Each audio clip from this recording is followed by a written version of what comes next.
Ei, me dá logo outro pé pra eu pintar. Calma, tá tudo bem, eu não tô brava. Eu só fiquei um pouco surpresa.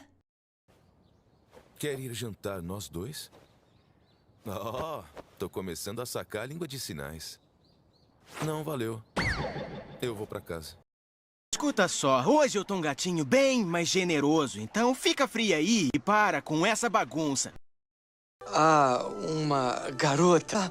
Mas, gênio, ela é esperta, divertida e belíssima. Na última vez que nos fundimos, Sugalite ficou furiosa. E é por causa dela que não podemos mais nos transportar. Eu posso ser impetuosa, e você pode ser imprudente. E podemos nos deixar levar. Não significa que temos que agir da mesma forma. Temos que ao menos ser hospitaleiros. Não se importa de ceder o seu canto predileto do sofá, não é, Angel?